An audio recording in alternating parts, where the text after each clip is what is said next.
ఆయన యేసుక్రీస్తు నామమున యూట్యూబ్ ద్వారా వీక్షిస్తున్న మీ అందరికీ శుభములు వందనాలు తెలియపరుస్తా ఉన్నాను. దేవుడు మీ అందరినీ దీవించునుగాక.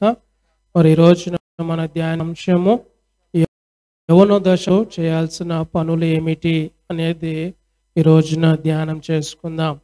మొదటిగా మనం చూసినట్టయితే యోహాను సువార్త 1వ అధ్యాయము 12వ వచనాన్ని గాని ఒకసారి చదువుకుందాం. తాను ఎందరు అంగీకరించారో వారందరికీ అనగా తన నామమందు విశ్వాసం ఉంచిన వారికి దేవుని ఆయన అధికము అనుగ్రహించెను. యవ్వన దశలో ఉన్నప్పుడు మొట్టమొదటిగా చేయాల్సిన పని ఏంటంటే దేవుని సొంత రక్షకుడుగా అంగీకరించాలి.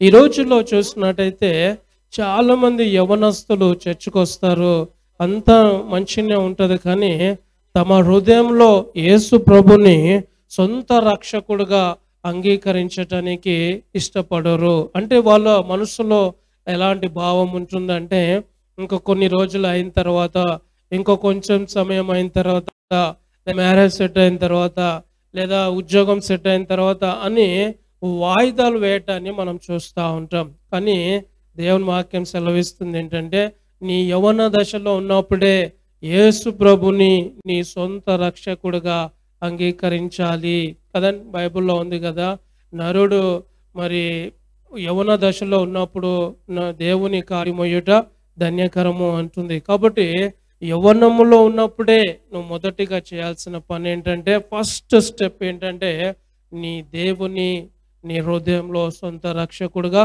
అంగీకరించాలనే విషయాన్ని ఇక్కడ నేర్పిస్తా ఉన్నాడు. రోజు మనం చూసినట్టయితే రోమీయులకు రాసిన పత్రిక 12వ అధ్యాయము 1-2 వచనాలు చదువుకుందాం.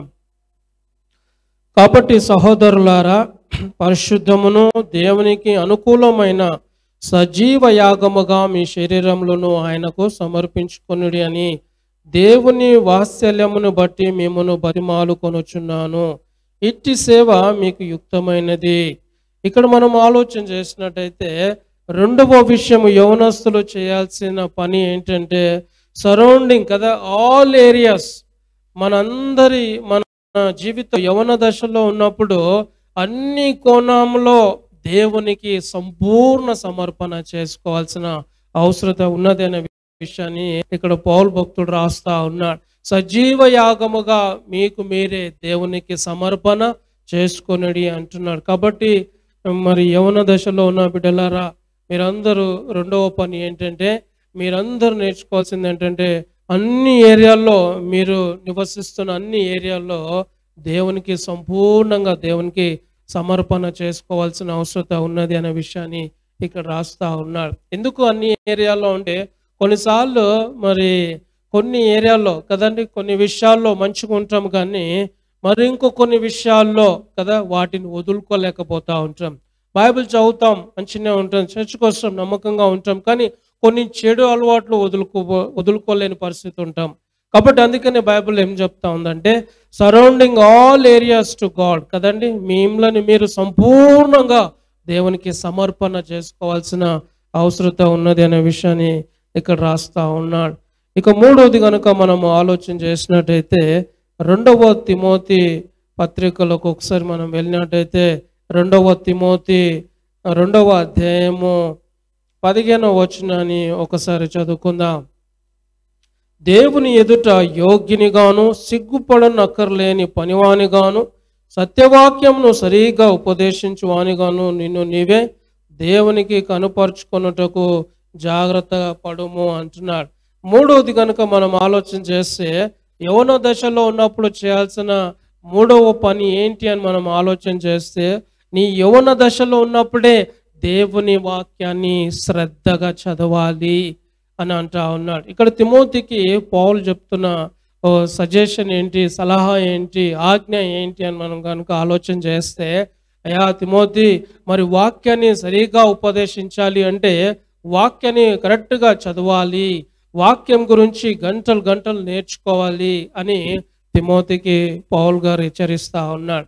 కాబట్టి ఈ రోజున యవనస్తులు దేవుని వాక్యాన్ని చదవటానికి ఇష్టపడరు కదండి. చాలా మందిని మనం చూసినట్టయితే యవనస్తులు దేవుని వాక్యం చదవడానికి ఇష్టపడరు. పాటలు పాడతారు మంచినే, మ్యూజిక్స్ వాయిస్తారు బాగానే ఉంటుంది, కానీ శ్రద్ధగా కొన్ని గంటలు గంటలు వాక్యం చదవటానికి ఇష్టపడరు. అందుకనే ఇక్కడ యవన దశలో ఉండాల్సిన మూడవ పని, చేయాల్సిన పని ఏంటంటే వాక్యాన్ని ధ్యానించాలి. దేవుని బిడ్డ 119వ కీర్తన 11వ వచనంలో అంటాడు, నా హృదయంలో నీ వాక్యం ఉండగా నేను నీ ఎదుట పాపము చేయనేరను.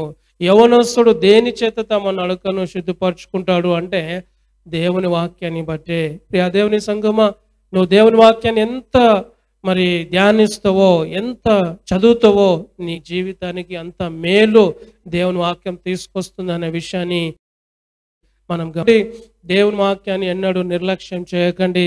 పెద్దగా అయినాక చదువుదాంలే, ఇంకో కొన్ని రోజులైనాక చదువుదాంలే అని ఎన్నడూ కూడా దేవుని వాక్యాన్ని మనం ఎన్నడూ కూడా నిర్లక్ష్యం చేయకూడదు. దేవుని వాక్యం ప్రతిరోజు మనం చదవాలి. దేవుని వాక్యం ప్రతి దినం మనము గంటలు గంటలు ధ్యానించాల్సిన అవసరం ఉన్నదనే విషయాన్ని మనం గమనిస్తా ఉన్నాం. ఇక 4వ విషయాన్ని కనుక మనం ఆలోచన చేస్తే, యవన దశలో ఉన్నప్పుడు ఏం చేయాలి అనే విషయాన్ని ఆలోచన చేస్తే, యాకోబు రాసిన పత్రిక 4వ అధ్యాయము యవనస్తుడు చేయాల్సిన 4వ పని ఏంటి అని మనం ఆలోచన చేస్తే, 4వ అధ్యాయం 8వ వచనము, దేవుని యొద్దకు రండి అప్పుడు ఆయన మీ యొద్దకు వచ్చును అని అంటా ఉన్నాడు. ప్రియా దేవుని సంగమా, యవన దశలో ఉన్నప్పుడు చేయాల్సిన 4వ పని ఏంటి అని మనం ఆలోచన చేస్తే, దేవునితో సరైన సహవాసం చేయాలి కదండి. మనమందరం కూడా we have to develop a close relationship to God అనే విషయాన్ని మనకి ఇక్కడ నేర్పిస్తా ఉన్నాడు. దేవునితో మనం క్లోజ్ రిలేషన్షిప్ కావాలి, ఒక మంచి డీప్ రిలేషన్షిప్ కావాలి, ఒక మంచి సహవాసము కావాలి అంటే దేవుని యొద్దకు రావాలి అనే విషయాన్ని గమనించాలి. యవనస్తులు మనం చూసినట్టయితే చాలా మంది స్నేహితులతో తిరగటానికి ఇష్టపడతా ఉంటారు. యవనస్తుల్లో ఎలా ఇష్టపడతారంటే ఫ్రెండ్స్ ఉండాలి అని చాలా ఏ విధంగా అయితే ఇష్టపడతారో, అలాగనే మంచి ఒక మరి స్నేహితుడుగా నీ తండ్రి, నీ దేవునితో మంచి సహవాసం చేయాల్సిన అవసరం ఉంది అనే విషయాన్ని ఇక్కడ గమనిస్తా ఉన్నాడు. కాబట్టి దేవుడు ఆశిస్తా ఉన్నాడు ఏంటంటే యవనస్తులతో మంచి సహవాసం కలిగి ఉండాలి. యవన దశలో ఉన్నప్పుడే మరి కాడి మొయ్యాలి అని వాక్యం సెలవిస్తుంది. అంటే అర్థం ఏంటంటే యవనస్తులతో దేవుడు సహవాసం చేయటానికి ఎంతో ఇష్టపడతా ఉంటాడు. కాబట్టి యవనస్తుడే దూరంగా పారిపోతూ ఉంటాడు. ఇప్పుడు వదిలే, నా దగ్గర టైం లేదు, మరి ఏంది బైబిల్ స్టడీ రానికి టైం లేదు, చర్చికి రావడానికి టైం లేదు అని రకరకాల దేవుని వాయిదాలు వేసుకుంటూ వెళ్ళిపోతూ ఉంటాడు. కానీ దేవుని వాక్యం సెలవిస్తుంది ఏంటంటే యవన దశలో ఉన్నప్పుడే నువ్వు సరైన సహవాసం దేవునితో కలిగి ఉండాలి అని ఆశిస్తా ఉన్నాడు. కాబట్టి ప్రియ దేవుని బిడ్డలారా, యవనస్తులారా, ఈ రోజున మీ యవన దశలో చేయాల్సిన 4 పనులు ఏమిటి అని మనం మరొకసారి ఆలోచన చేసినట్టయితే, మొదటిగా నీ సొంత రక్షకుడుగా యేసు ప్రభుని నీ యవన దశలో ఉన్నప్పుడే అంగీకరించాలనే విషయాన్ని మనం చూసినాం. రెండోది, యవన దశలో ఉన్నప్పుడు చేయాల్సిన అవసరం ఏంటంటే సరౌండింగ్ కదా, all areas from your life కను అంటా ఉన్నాడు. ఏ ఏరియాలో ఉన్న నీ అన్నిటినీ దేవునికి సంపూర్ణ సమర్పణ చేసుకోవాలి. అంతేకాదు, మూడవది, మరి యవన దశలో ఉన్నప్పుడే దేవుని వాక్యాన్ని బలంగా చదివి దేవుని వాక్యంలో బలంగా ఎదగాలి అనే విషయాన్ని మనం చూస్తూ ఉన్నాం. నాలుగవది, ఒక మంచి రిలేషన్షిప్ ఉండాలి, దేవునితో ఒక మంచి సహవాసం కలిగి ఉండాలి. అది ఎప్పుడు ముసలితనం వచ్చినప్పుడు కాదు, యవన దశలో ఉన్నప్పుడే దేవునితో ఒక మంచి సహవాసం కలిగి ఉండాలి. దానియేలు ఏ విధంగా అయితే కలిగి ఉన్నాడో, యోసేపు ఏ విధంగా అయితే దేవునితో ఒక మంచి సహవాసం కలిగి ఉన్నాడో, మీరు కూడా యవన దశలో ఉన్న మీరు కూడా దేవునితో ఒక మంచి సహవాసం కలిగి ఉన్న ఆవశ్యకత ఉన్నది అనే విషయాన్ని తెలుసుకోవాలి. అట్టి కృప దేవుడు మీ అందరికీ దయచేయను గాక. ప్రార్థన చేసుకుందాం. మమ్మల్ని మిక్కిలిగా ప్రేమించిన మా ప్రియ ప్రభువా, మీ పరిశుద్ధమైన ఘనమైన నామాన్ని బట్టి వందనాలు, కృతజ్ఞత, స్తుతి, స్తోత్రంలో చెల్లిస్తున్నాం ప్రభువా. ఇప్పటి వరకు నాయన మరి నీ వాక్యము యవన దశలో ఉన్నప్పుడు చేయాల్సిన పనులు ఏమిటి అని మాతో స్పష్టంగా మీరు మాట్లాడారు. మొదటిగా అయా సొంత రక్షకుడుగా అంగీకరించాలని, అంతేకాదు ప్రభా సంపూర్ణ సమర్పణ చేసుకోవాలని, నీ వాక్యాన్ని బలంగా చదువుతూ వాక్యంలో బలంగా ఎదగాలని నేర్పించినారు. అంతేకాదు ప్రభా మరి మీతో మంచి సహవాసం కలిగిన యవనస్తుడుగా ఉండాలని, యవన బిడ్డలతో ఈ ఉదయకాల సమయాన మీరు మాట్లాడినందుకై మీకు వందనాలు, స్తుతులు, స్తోత్రాలు చెల్లిస్తున్నాం. ఎంతమంది అయితే ఈ వాక్యాన్ని వీక్షించారో యవనస్తులందరినీ మీరు దర్శించండి ప్రభా. ఏ విధమైతే మీరు కోరారో అటు విధంగా వారు కూడా జీవించటానికి ఒక మంచి నీ ఆత్మ నడిపింపు, మంచి జ్ఞానం, వివేకాన్ని బిడ్డలకు దయచేయమని, దీవించమని ప్రార్థిస్తున్నాం. వారు చదువుతున్న చదువుల్లో కానీ వారు మరి చేస్తున్న ఉద్యోగంలో నీ సన్నిధి, నీ కృప తోడుగా ఉంచి దీవించి ఆశీర్వదించుమని యేసుక్రీస్తు నామమున ప్రార్థన అడుగుతున్నాం తండ్రి, ఆమేన్.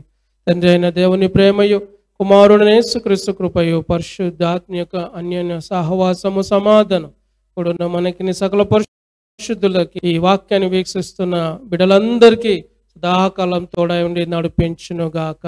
ఆమేన్. థ్యాంక్ యూ అండి. వందనాలు.